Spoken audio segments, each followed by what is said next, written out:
to have a post-lunch session. I wanted to talk about two things before we start. That why is this panel discussion becoming a part of the seminar so important is, let's be very honest. Many of us in the exhibition organizer industry are not used to writing papers or making a single presentation which can engage audiences for 30 to 45 minutes. But all of us can give you one thing that you can take back home and start employing and deploying immediately from Monday onwards. So this is the direction I've given to all my panel members. We've had good sessions in the day, but engaging the millennials and things like this. But yesterday somebody said wow factor of exhibitions. And this wow factor, let's really face it, we have two clients in the exhibition industry. One is the non-revenue client, and that is the visitor. And the second is the revenue client, and that is our exhibitors. So we need to look more carefully and deeply at bringing in more visitors to the show. You know, how many of us are analyzing year on year what is our repeat visitor rate, what is our retention rate? So if you are down to 20% and you want to increase the number of visitors coming to your show, you have to, not only source another 80%, but you want to show there's an increase. So that means you're doing 100% work again for your next show. And this is what is really going to make or break exhibitions of the future. The wow factor, visitor retention, repeat visitors. And let me tell you one thing, today visitors are not the same as they used to be. In this hyper-connected age, there is an overdose of information. There is a lot of knowledge being spread through the internet. And many of these visitors also get people who are willing to come and do demonstrations in their offices, and hence the requirement to make a must-visit feeling happen in exhibitions is becoming a lot more important. And that is why this panel could give you some good insights and feedback. So many issues are there: social media, mobile computing, wireless technology.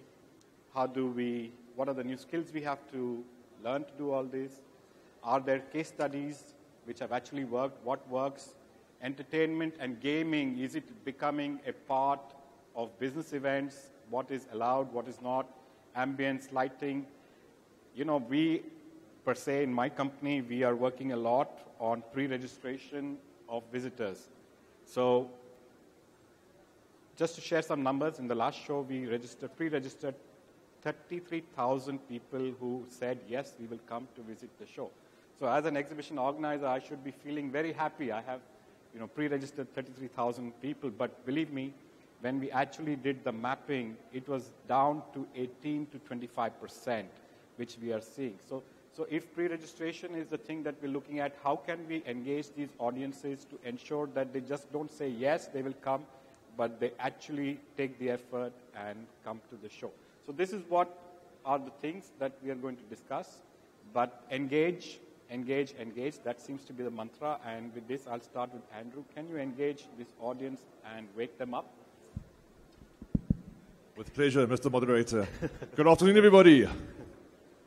Good afternoon, everybody. Can I ask you to please all stand quickly? Just stand where you are. Yeah. Okay. Thank you. Okay. Thank you for those who just joined us. Hope you had a good lunch. Now, who of you have been for a foot massage in the room upstairs? Be honest. Okay. Many of you, but not all of you. So can I ask you to turn to the person to your right? In your table. So in your table, person to your right.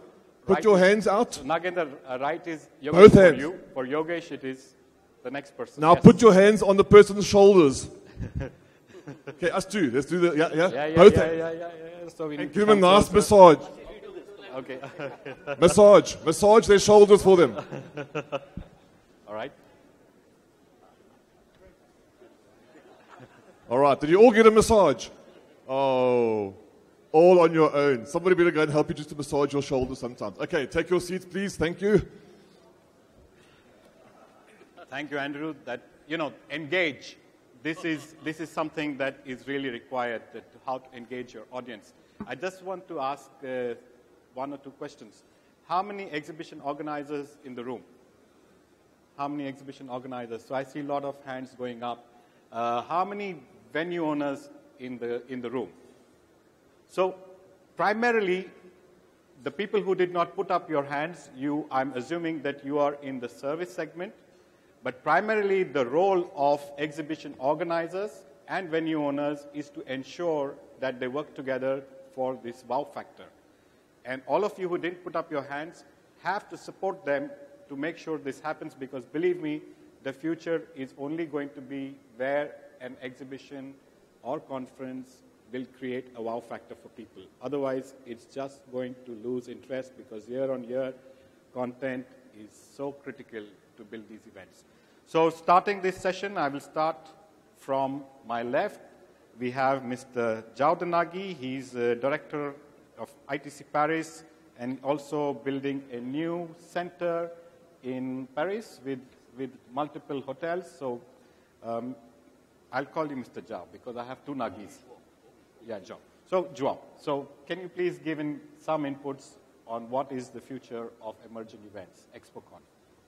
Hello, everybody. First of all, I would like to thank KV and IEIA for inviting me. It's my first time in India. I didn't really know what to expect, but I can assure you that after 2 days and having visited last year 5 times China, also for the first time, but I was there 5 times, and comparing the two with what I've seen here, I see a nation of very friendly people. Everybody is very friendly, and this is something that comes across very strongly. Secondly, in comparing to other big nations, you have a humbleness, which I think works in your favor, but is maybe a challenge, as we heard this morning, because you really have an enthusiasm like I saw in China, but yours is very mature. I don't know if this humbleness matures and slows you down, but the speed at which you are growing shows that nothing is holding you down. So it's a question of how to manage it. And I'm sure you are going to be very innovative and you're going to bring a lot of things to us. When I participate in events, and I don't participate in many because I don't have much time, besides the event itself, one of the things that's very important for me is networking. And I think there's a lot of challenge for most of the event organizers still. There's many ways of helping the networking today. For example, one very simple activity is to create a LinkedIn group for your specific event that professionals can join and so on, and very few events do this type of thing today. But going on from networking, we have to speak the same language. And although in this event, everybody speaks English, we all speak with accents. I have a very strong accent because I'm not originally from English-speaking country.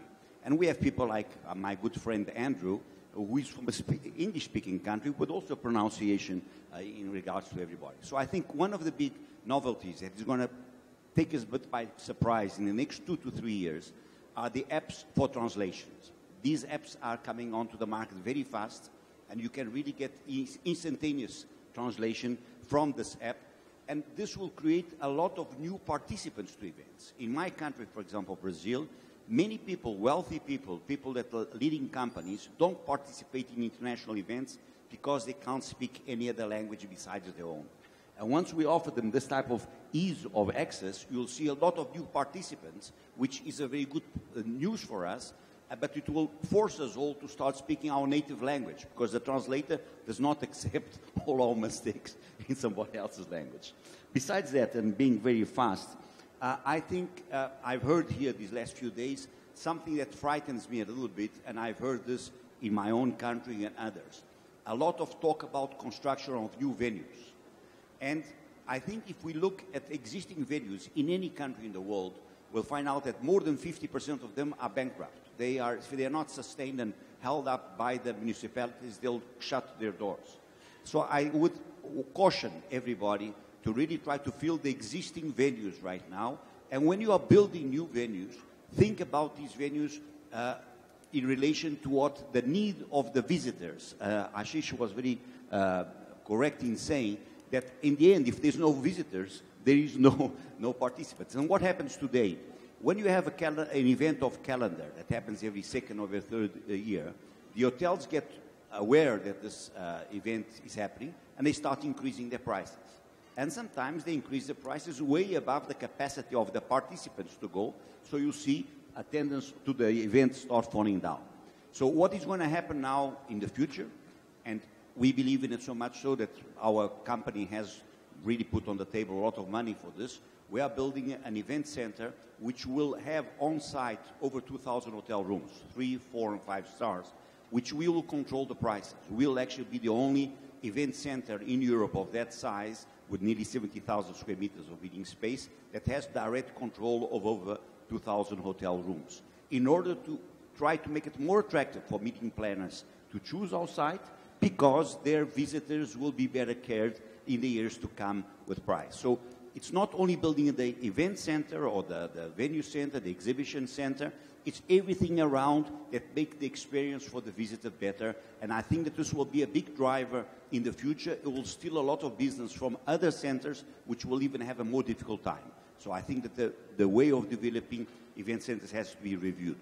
There is a trend coming on board as well, very popular in Asia, which are airports with cities around them, rather than the airport being very far away. The concept is called aerotropolis. And for those of you studying development in event centers and venues, I would suggest that you try to engage in it. I think that's enough. Yeah, thank you, Zhao. That was very interesting. We come to my right, and Carolee, what do you have to say about Expocon and emerging events? Once again, thank you very much for inviting us over here. And I would say that much of my talk has been talked about, for instance, by Manuel Brito. So he had stolen my show partly, actually, but I would like to sit on the other side of the table. You know, that's the visitor, and in case of the visitors and participants of the events, it is, maybe I'm exaggerating, so it is easy to convince the visitor for the first time. But how to make him come back, how to retain these people after the first experiences. The first experiences also must have a wow effect.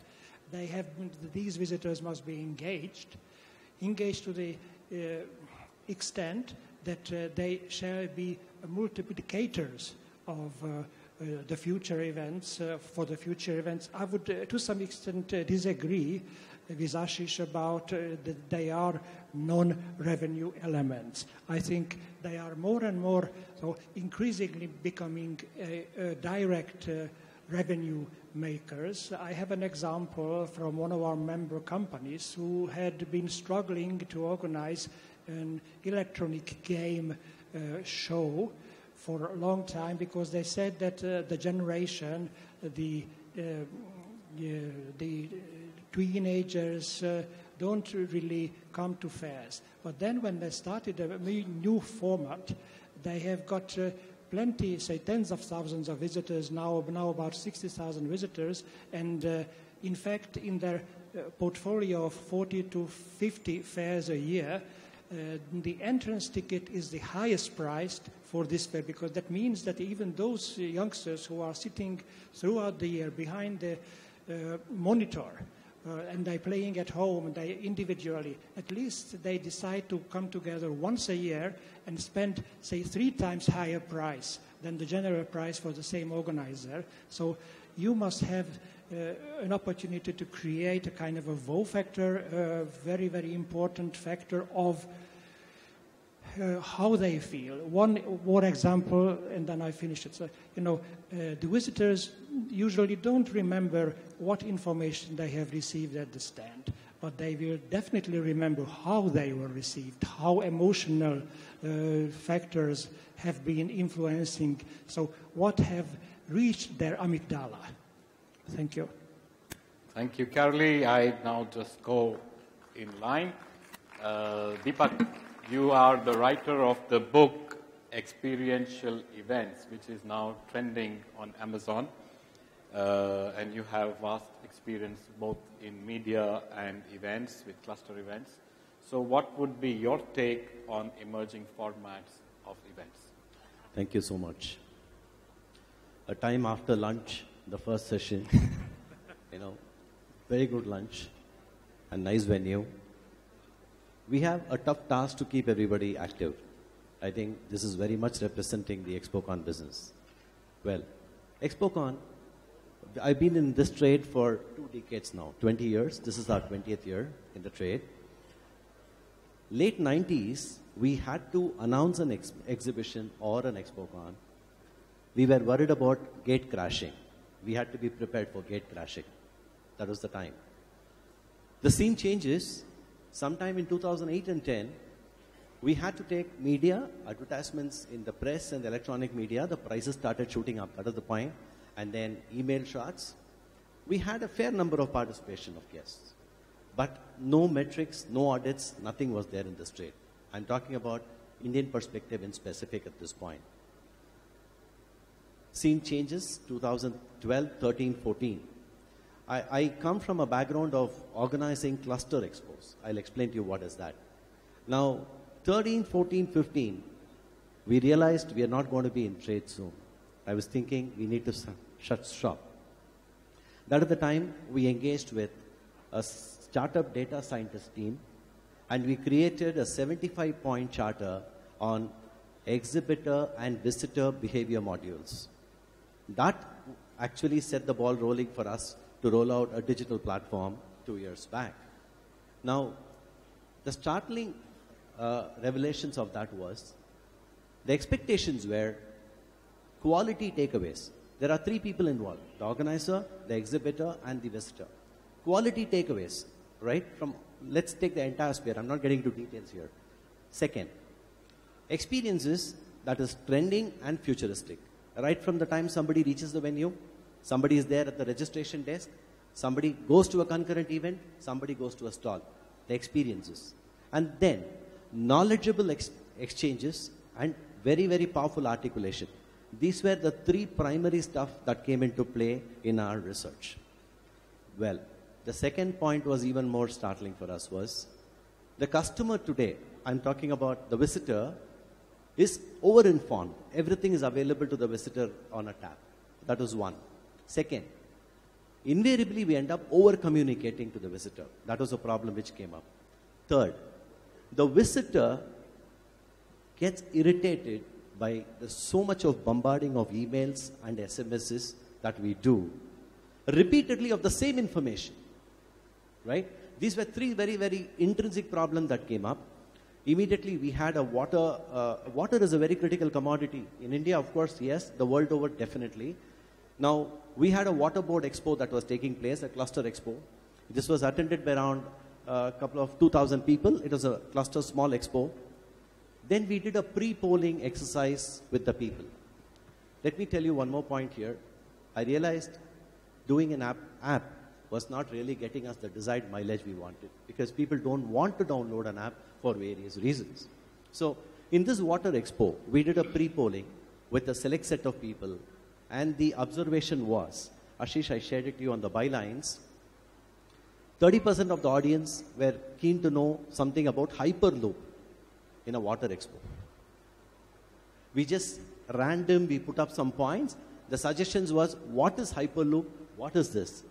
Then I went back, I told the organizers, this is something that has come up. One side said, no, we will not even touch it. There were some smart people who said, okay, if this is going to get me good audience, please let us get going. And believe me, this was a very defined set of audience. Out of, we were successful. 20% of the total crowd who wanted to visit the expo for this pre-polling. Apart from Hyperloop, we had 2 more ideas. They came and participated. The expo was successful. Then we went back to the drawing table. We said, why don't we have a facility or an application that you don't need to download? So here we are today. That is where PepUp is here. We have an application which is instant. You don't need to download. You just walk to the expo. You're able to just click a link and it works from the cloud. That's it. All your requirements that is required is done at the expo as people walk in. But in India, we have a very peculiar problem. We start working almost 4-6 months ahead in terms of planning, detailing. But the last 21 days is absolute pressure on every system which is there in the expo. That is where digital comes in a very big way.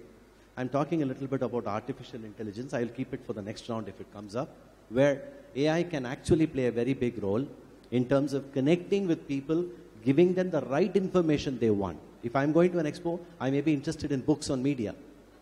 Why will I look at a machine which is about metallurgy? I'm just giving you an example. So AI plays a very big role. So our engagement is, I have a couple of slides if you want it, as you want it. Few interesting things that we have done. Can I have the slide, please? He'll come here. Yeah? Right. So we said, let's do absolute instant stuff, no downloading. We created this in a couple of experiences, including Elakrama, which happened recently. One part of Elakrama ran on this platform. I'm sure most of it is available. The B2B engagement was completely on digital basis. What really mattered was real-time voting. This we did for people on-site and off-site of specific pointers, where we could actually do a pre-polling for the event. At the event, they also did the polling exercise. The best part was we created a mentor's desk as a gratification for visitors. Where can I connect with a honorable minister and get him to answer my question? Half is Twitter. Mr. Piyush Goyalji's half is Twitter, complains about rats in trains, complaint about train running late, he doesn't have time to reply. In an event, he has a proxy team which replies to, this is a gratification for the visitor at site, which gave us a lot of mileage, and this actually enhanced the participation, and we got a critical mass. Then feedback, of course, is on a real-time basis. We have done away with the voting pads and everything. Now, we also had feedback for people outside the event venue. So this is something which was done. We had cloud Q&A. I'm so sorry. Yeah. We also have cloud Q&A. We have done away with the mics and other things. And then people can actually type in their questions. Sir, I would like to answer your question. People who would like to actually think and type, even if they want other languages, it's available in the platform for them to choose. And that gets translated, and we are able to answer these things. All this is made in India product. It's a make in India product. So we have done it here. We wanted to also, as you rightly said, we are very humble and we are warm. At the same time, we are very smart and we move very fast. Right. Now, this is something which you'd like to see. The augmented reality. From the application, they can see these kind of experiences when they walk into a stall. Right? Immersive experiences. We had done something like this for an aviation company, Cluster Expo.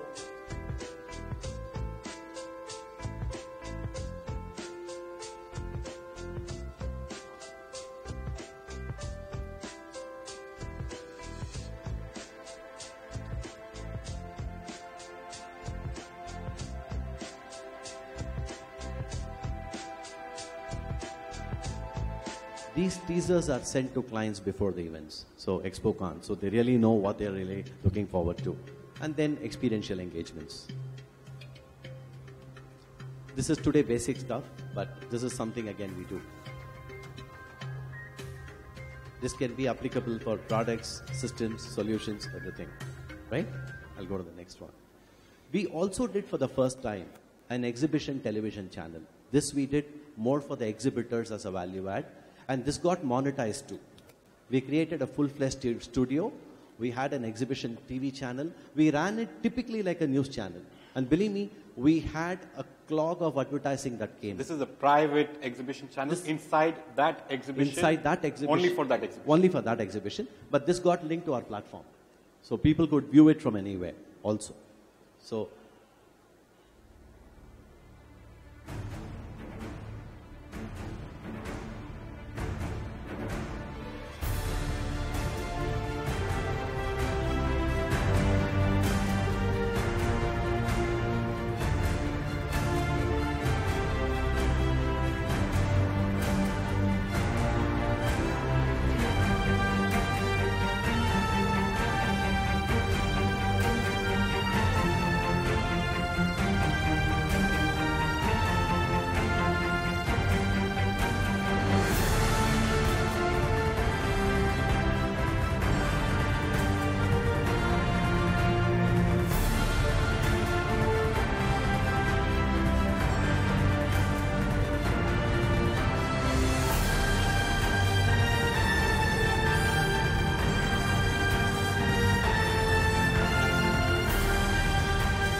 that was Media Point Live. We set up a full-fledged facility inside the expo. This also had monetized interviews of leaders of companies which were participating. We had specialists who came. We had the Honorable Vice President who gave us an interview. We had ministers who gave us, and exhibitors could advertise their products, and this was used very effectively. I think everything we do need to have a monetizing value, because our most valuable component, the visitor, actually is free, but is valueless for us. So that's my submission here. Thank you. Thank you very much. I move to Mr. Kailash Teflas. You know, in these days, it's so difficult to bring delegates to come and sit and attend a conference. And even if they come, they will register, take the bag, then somehow the hall is empty. Then again, sometime during lunch, it's all busy again. And after lunch, again, the hall is empty. But Mr. Kailash is charging 70,000 rupees per delegate. And he is having house full. So we must learn his secret. What are you doing in Expocon, and what are you doing to make this so successful and people come and stick and stay for your conferences? Thank you, Chairman.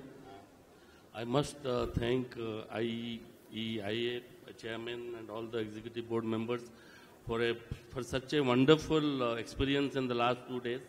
It has been really nice, and one really will cherish this memory for next year to come. And me being the last panelist, of course, my take will be a little different, because I am a full-time conference organizer and a part-time exhibition organizer. But I would briefly outline 3-4 points based on my experience in the last 2.5 decades of creating few forums which are a blend of very large-sized and very high-priced international conferences with medium-sized and again high-priced exhibitions and most sought-after award ceremony. The first point is that what we have done in the last 2.5 decades, the forums that we have created are very neutral in nature. And we provide unified platforms for meaningful interface amongst the stakeholders through debates and discussions. And my emphasis here as the first point is on neutrality. If the forum is neutral, people will come. And second, in a very tough market conditions where you are doing so many conferences and you are charging so much of money, you have to design and develop your conferences in such a way that it infuses a great amount of enthusiasm and hope with a positive push to show greater visibility and strong fundamentals. And the third most important point I must mention is that the content is the king. Your product has to be good. Dissemination of market information or intelligence through PowerPoint presentations are good, but it has to be very intelligently and beautifully blended with huge networking opportunities, high-octane entertainment and celebrations.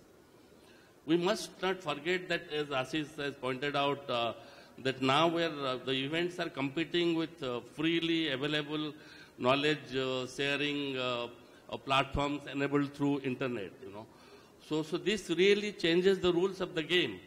And with the changes in the industry, the participants and the visitors and the exhibitions are evolving from being the marketplace of buyers and sellers to the platform for generating brand awareness and also imparting knowledge.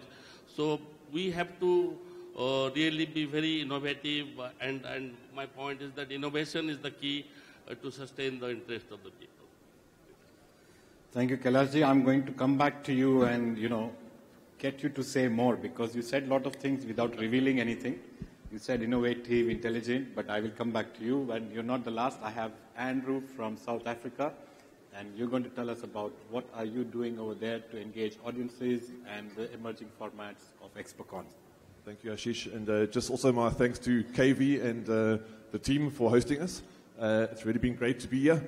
And with all due respect to those of you who are from other parts of India,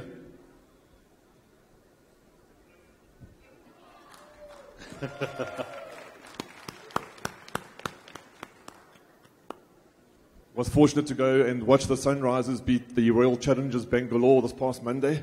It was bittersweet because AB de Villiers plays for RCB, but a good victory for the Sunrisers. So just briefly, because we are looking forward to your questions, and as Hashish had mentioned, I live and operate in South Africa, and similar to the last speaker, our focus is often on confexes, so conferences and exhibitions being co-hosted, and hence me being here representing the Southern African Association for the conference industry, but also being a trade show and exhibition organizer as well. So just two things to share with you quickly, which I thought maybe hasn't been mentioned yet. So because we focus on confexes, we're very aware of this kind of thing happening where after lunch and the last session, poor guys who are on the last panel this afternoon, is that we would often try and almost not hold a conference, but rather hold a seminar with different topics. And often try and keep the most important or the most relevant information for last. So it actually keeps delegates in the conference part right up until the end. That tends to work quite well. Often there's lots to pack into a program. My colleague Rudy also shared an exciting idea with me where he's been to a conference recently, or a confex, and you actually got a headset, and there were 3 simultaneous speakers that were pre-recorded and were talking on the conference, and you could then choose which one you wanted to listen to. So also a very clever idea and very creative idea. And of course, if you are running a confex, you often in advance know who the exhibitors are, and if it's an association event, you know who the exhibitors are as well, and the delegates. So you can communicate effectively with those 2 options, the visitors being the delegates and the exhibitors in advance. Very important, as you mentioned earlier on, not to bombard, not to share the same information over and over. So we have various strategies in place as our company to know what to communicate, how to communicate it, so that the delegates and the exhibitors can have a meaningful interaction. I think it was David Dubois who yesterday said business first. What's the word he used? Business and fun. So what comes first? Business and fun. So it's very important to make sure that your delegates who are coming, your exhibitors who are coming, can do business, so they can then have the fun part of it as well. I'm going to grab my water quickly because I'm getting thirsty. Did you say you do a water show, sir? Water show. Water show. Yes, he worked for a water show. Yes. And then the other thing I thought I'd just share with you briefly, I'm not sure, it might be different in emerging markets or emerging economies as opposed to advanced economies. But the whole issue of environmentally friendly and greening of events and being environmentally aware may not always be important for us as organizers. But what we're realizing more and more is that organizations who take part in our events, in our exhibitions, are more and more aware of this thing called greening. And often would decide to come to an event based on your environmental strategy. So there are plenty of websites also available, and in South Africa there's 1 or 2 forums which promote this. So when it comes to an exhibition, they would encourage exhibitors to recycle their material, to maybe consider not using so many printed material, but more electronic sharing of information. Maybe when you arrive, you would get just 1 water bottle, and you would then go and refill your water at a dispenser somewhere. Because you might be aware or may not that 8,000 tons of plastic end up in the ocean every year. So very soon they say we're going to have more plastic floating in the sea than fish, which is a scary thought. Other ideas, if you're offering transfers, try and get all your delegates or exhibitors into 1 or 2 or 3 buses and not 10 buses.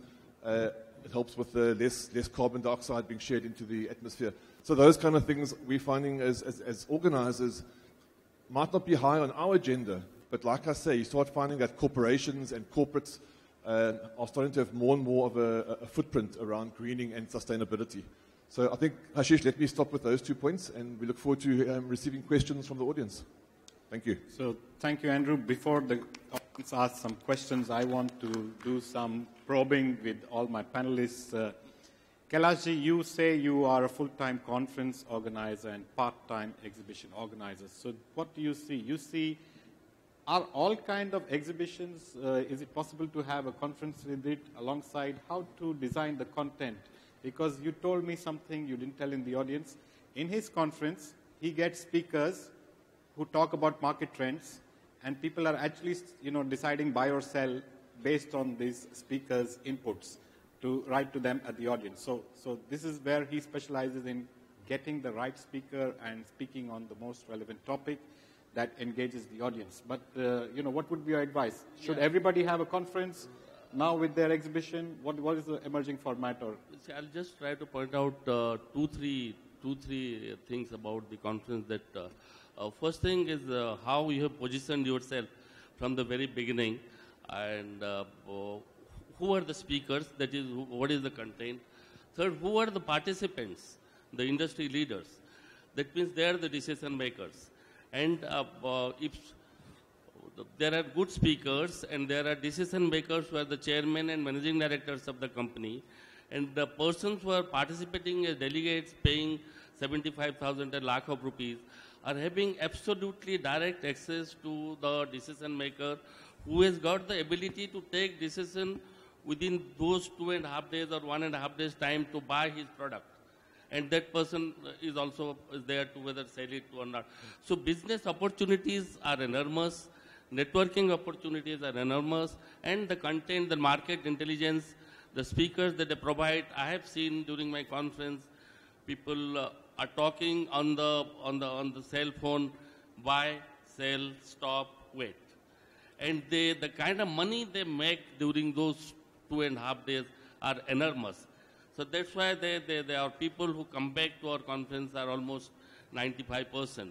Every year they get new information. So dissemination of market information is very important. Participants' profiles are very important. And of course, the speakers. And we blend it with very, very high-profile entertainment. It is anyone who has seen our award ceremony, these are a mini film fair kind of things, we have some specialists who have done that, and our award ceremonies are also very sought after. We have a global committee which decide on the awards, and companies who apply for the awards are Tatas, Birlas, and Hindustan Lever kind of a thing. So that is everything. It is a mix and blend of a lot of things, and this is it. Thank you, Kailashji. I want to talk to Carolee over here. He said emotional delivery of information. I agree with you because we start bombarding information to visitors 6 months prior to the show. Many times 2 weeks before the show or a week before the show, they forget what is the show dates. So even though we have been sending them. So please give me an example. What do you mean by emotional delivery of information is something that he remembers? Yes, I would like to come back to one example. I have seen an almost dying of a B2C show in, say, angling, fishing. And then a new concept, a new guy with new concept came in, and he started the concept so that to build a kind of a self-esteem, a proudness of the visitors. Then he employed Facebook, and in 3 years, he has returned the trend. He has reversed the trend quite so much that it has become the biggest that kind of affair in Central East Europe. Plus, it has helped them to clone the fairs into other cities because the demand has been so high. So, using Facebook, they had annual, say, maybe daily 7, 8, 10 new posts from different kind of the world, from different part of the world. So it also has helped them to internationalize the event, the emotions. But one thing I would like to say and connect to Deepak what he has said, that don't do it, don't overdo it. So too much is too much, and you must come back. So what I've seen with the same fair, by this year, they have got a new concept, and it's much less loud. So much less loud this year, and much more profitable for them to use it. Thank you. Thank you very much. So I want to ask Zhao a question. You said about networking in LinkedIn group worked for you. So is there some new skill we need to do, or we need to pay LinkedIn money to do this, or how does this work? You know, what is the practical application of this LinkedIn group networking you talked about? Well, I'll telling you from my own experience. I think many event planners have tried to build in a tool into their setup of the event for you to network.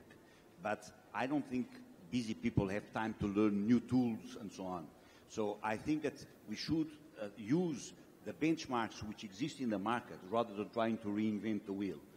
I would very much welcome to participate in an event where if they would tell me there is a group, I would straight away link onto it, because regardless of whether I might do a business, in my line of activity, it's very rare that I actually close a deal in an event. But post-event, for sure. So I would spend more time in meeting different people, exchanging, showing my face so they might react better to my email when I see them next or when I send them. So I would say, don't invent the wheel. Use the existing tools, my opinion. Okay. I suppose it would depend on the target market who's coming to the event and perhaps what their age category is. So maybe with us being slightly more mature, LinkedIn and Facebook would be appropriate. But young folk, millennials these days, Facebook is even old news. So I suppose it depends on the target market. So Andrew, since you have the mic already, you talked about, being environment friendly. So this is nice, it's English. Can you tell me what you mean by being environment friendly, and what do you mean by corporate social responsibility? Is this what you said? What did you actually do in your exhibition that gives you a better feel factor, and the exhibitors and visitors relate more to you? So I think it's the right thing to do. It isn't always possible, or not all environmentally friendly items are always possible. Yeah. But I think some are, and it's the way you communicate that to your exhibitors, to your what clients. Did you do? Exactly what did you do? Well, I mentioned some examples. So the water one is a good example, because I know that I have some friends who are involved in the plastic industry, and so we're often fighting about the use and the misuse of plastics.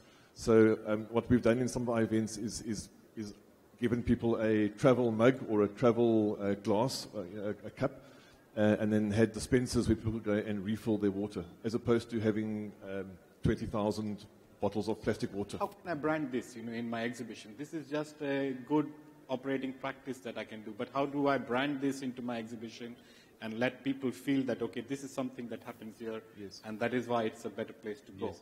So on one's event website, what we've done is we have put what we're doing and why we're doing it. So we're using that channel.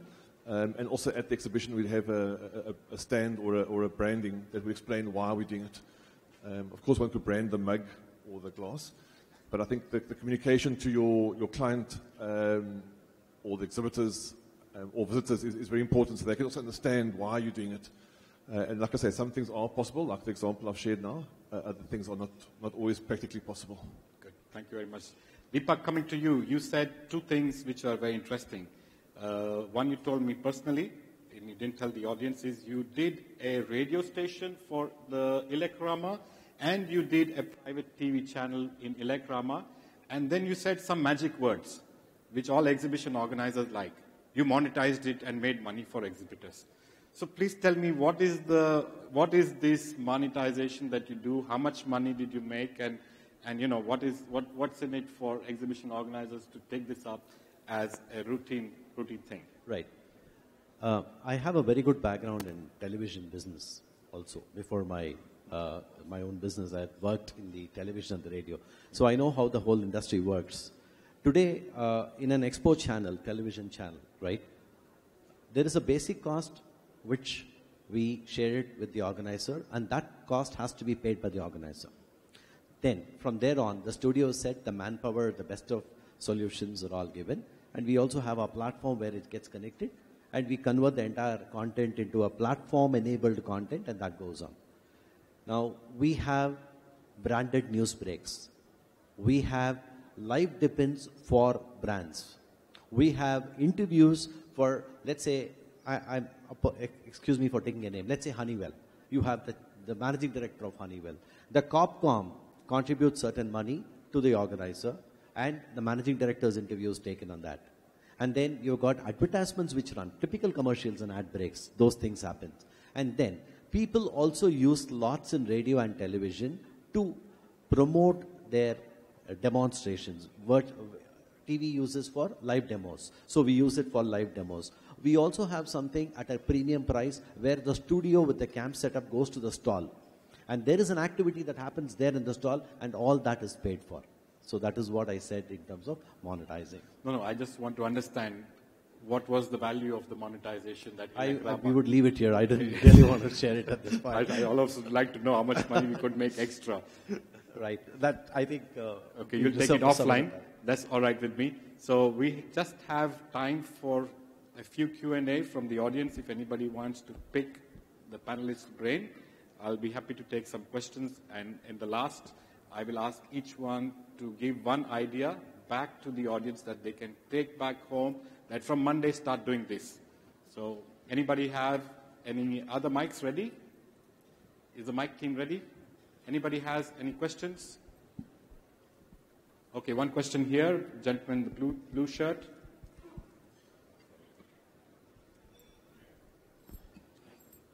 Hi.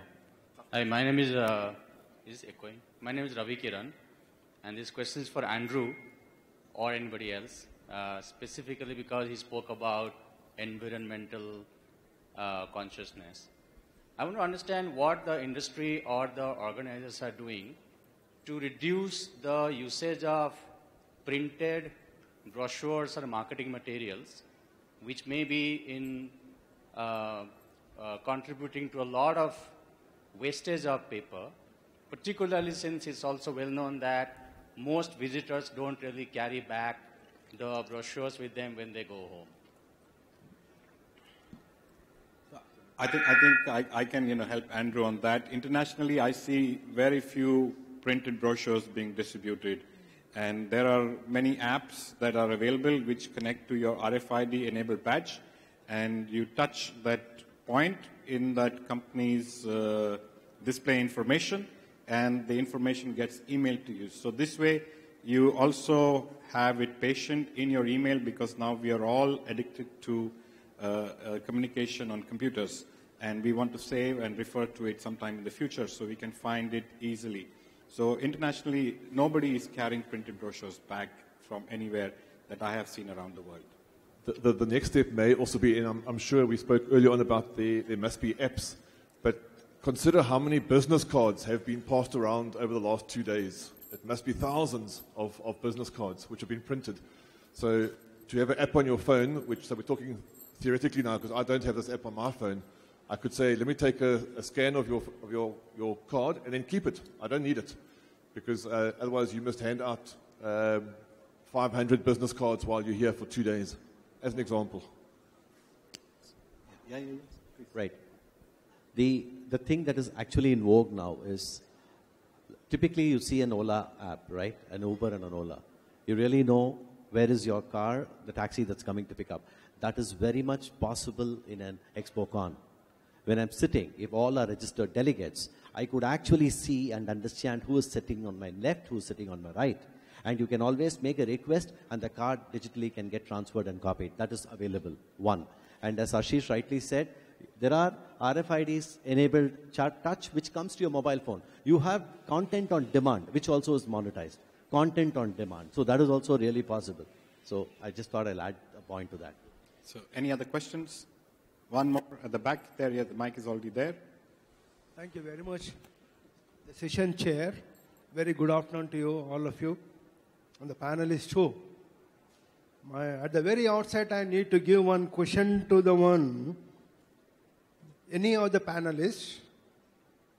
And here, with the tourists are traveling from different parts of the world into Hyderabad. And my only personal observation is that with the national people, when comparing with the international delegates or whoever comes to see the one excursion or the picnic or the holiday inns or whatever it is, they will not going to carry any kind of the carry bags or whatever it is. But nowadays, yes, thank God, they have the Facebook or the internet, the pads, iPods, and etc. So your question is getting too long. Can you just shorten it? My question is that when comparing with the national and international people, but why don't we here in national people can't we learn from them without using any kind of bags and just know the one person raise, without having these kind of bags and all these one, instead of you need to be send all the maps upon our mobile phones. Is it not right on? Can you add This question is for Jao or for whom? Negi, sir. Thank you very much. Then we have two Mr. Nagis. There are JW. Okay, for Jao. So this, WTC? yeah, he's asking that why can the Indians not learn? Correct me if I'm wrong. Why do we continue to have bags and paper brochures being distributed all the time in trade fairs and conferences? So why we cannot learn and become digital? Well, I don't know about the Indians, but I think that this is a worldwide problem. It's not only for the Indians, and I think this was well addressed. I think that the exhibitors no longer want to print because this money is wasted. It gets left in all the waste baskets. And the visitor doesn't want to carry it either. So we are fooling each other. Your question is correct. We should no longer do it.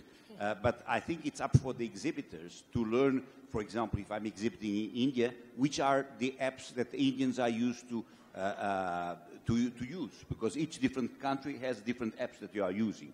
The question is pertinent, but I think this is being addressed. So I'm sorry, I don't have time for any more questions, but I want to do this one last round. So a request to the panelists, any suggestions you would like to make to my audience to start doing from Monday to improve their business, increase the footfalls and visitor retention? And if anybody would like to make in some comments and pass on some words of wisdom.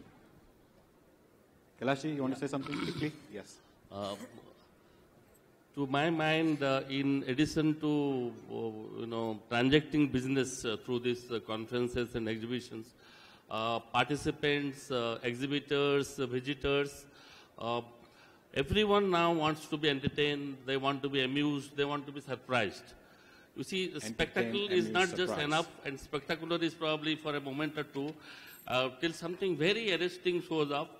So I think all of us have to be craftsmen to devise the new ways and approaches and innovative things to sustain the interest of the people in this competitive world. So that's very good. Don't get scared. Go ahead. Think out of the box. Entertain your audience and surprise them. I like that one. Would anybody like to add to this before we wrap up? Yes. One thing, last 1 minute I will take. Few things which are active from now till the next 8 years. And few more things which are going to get activated from the 8th year onwards to the next 18 years. If you categorize like this, social co-browsing can introduce, if we are able to master social co-browsing, we can have visitors increase to the Expocon. One. Second, AI-fused virtual experiences, trailers, if is available, mapping the behavior of a visitor, that can really happen. That is something second which is going to take place. Mass authoring is another very big thing. And audience-fused media generation. These are 4 things which are currently happening, and we are just at the cusp of this change. Another 2 years, all this will be happening right under our nose. The next part, the next part of the 8 to 12 years, AI, artificial intelligence, all of us jumping at it today. It is going to be a pervasive technology. It is going to underpin every activity we do, right from giving details to the visitor, management of ticket sales, management of logistics, gratification for visitors. We'll do away with the bags and everything, sir. All that is going to take place. Likewise, facial recognition programs will replace Bluetooths so that we would be able to heat map everything without actually getting the visitor with something. Including registrations can be sorted out, and VIP management, which is a big problem for all of us today in India, the protocols and other things will all be done away with. Chatbots are the third thing. Please watch out for this. Chatbots are going to be the next big thing, where amongst your busy agenda, you would be able to connect at virtual chatbots and get all the information you want from the exhibitors and the stalls. That is the third big thing. Robots. Pepper is a very big name globally. I think European Cardiology Congress had Pepper, which was manning the booth. Let me tell you, Pepper is one of the most sought after robot conference speaker today around the world. Throwing out ideas, right from pin to an airplane, Pepper is able to do everything. At this, finally, how intelligently we are able to engage our audience, how collaboratively we are able to build an experience actually matters, and that promises great experiences for visitors. Thank you. Thank you very much. Can we wrap up this? She's already signaling to me. One request to IEIA President, Mr. Swaminathan says that he can help us create a blog where any exhibition professional can post questions and, you know, the people can reply, because I don't think anything like this exists in our industry. So if we can take him up on this Q&A thing that happens, we could work on this together. And with this, I hand over the mic back to our compere. Thank you very much. A big round of applause for the panelists, please. Thank you very much, and a big round of applause for our moderator as well, Mr. Ashish Gupta. Thank you.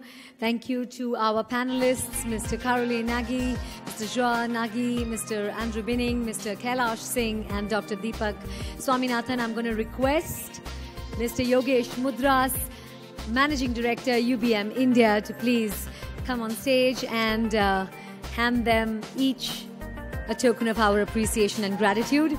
You know, like they say, the 6 words in business that should never ever be used, that cause the death of business. That's what, literally, that's what we discussed today.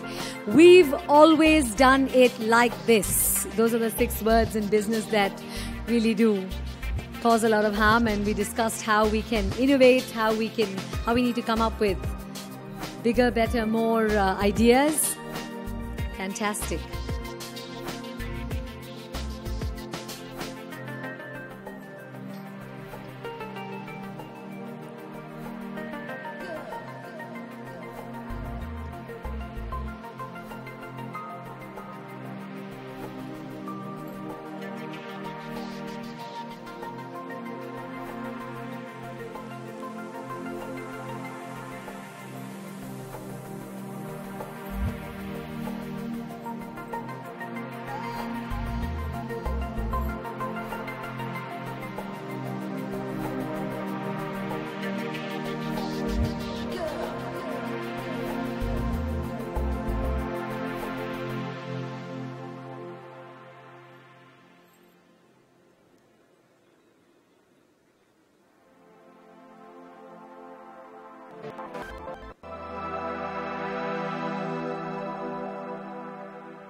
Check.